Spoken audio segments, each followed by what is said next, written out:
नमस्कार मंडळी, जयूज किचनमध्ये आपलं सर्वांचं स्वागत आहे।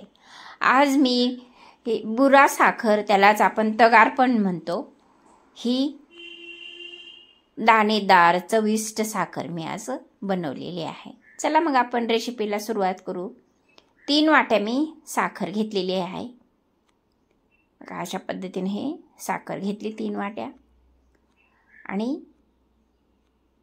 या साखरेमध्ये मी बघा अशा पद्धतीने ही साखर घेतलेली आहे। स्वच्छ व्यवस्थित साखर घेतली आणि त्याच्यामध्ये 1 वाटी पाणी घालून घेतलं, जेणेकरून आपली साखर पूर्ण बुडेल एवढं पाणी आपण त्याच्यामध्ये घालून घ्यायचं आणि त्याला अशा पद्धतीने हलवून घ्यायचं।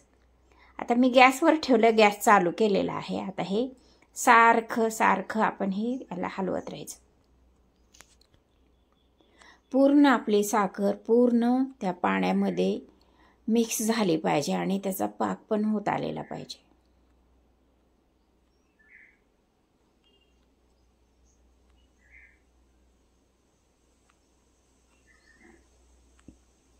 पूर्ण हलवत राहायचं, पूर्ण साखर विरघळली पाहिजे। अशा पद्धतीने हे आपण सारखं हलवत राहायचं, पूर्ण साखर आपली विरघळली गेली पाहिजे अशा पद्धतीनं। बघा आता कलर पण चेंज झाला।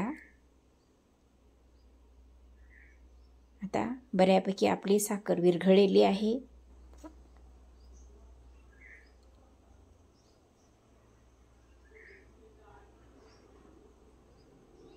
आपली जर साखर खराब असेल तर आपण त्याच्यामध्ये थोडंसं दूध घालून त्याच्यावरची जी काही मलाई येते, त्याला जे काही घाणपणा येतो जरा थोडासा, तो त्याच्यावरचा घाणपणा काढून टाकायचा। पण आपली साखर स्वच्छ आहे त्यामुळे आपल्याला काही तो प्रॉब्लेम येणार नाही।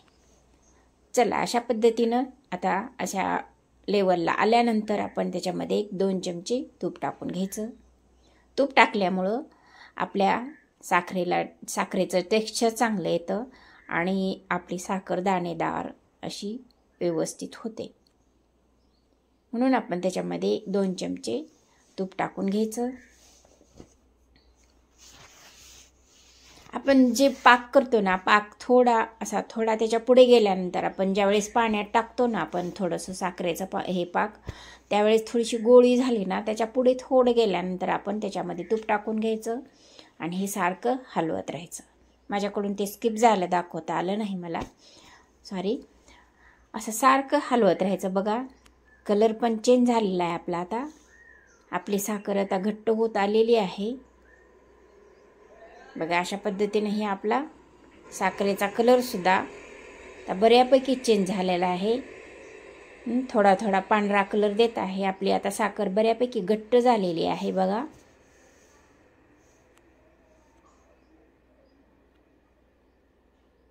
अशा पद्धतीने ही आपली साखर घट्ट करून घ्यायची। सारखं हलवत राहायचं, नाहीतर आपली ही साखर खाली डागली जाते।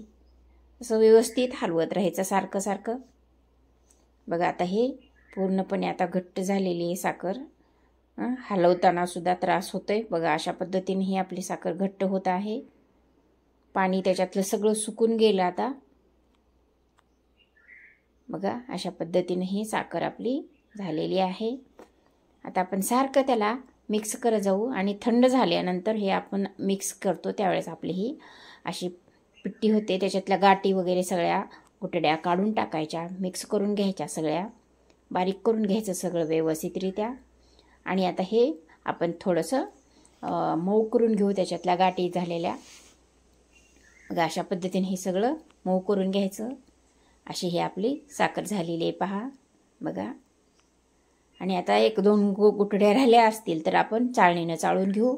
बघा चाळणीनं चाळून घेतल्यानंतर आपली ही साखर अशा पद्धतीनं झालेली आहे पहा। बघा अशा पद्धतीने ही आपली बुरा साखर झालेली आहे। पूर्ण झाला आपला रेसिपी। आता अशा पद्धतीने ही आपली बुरा साखर केलेली आहे। Thanks for watching.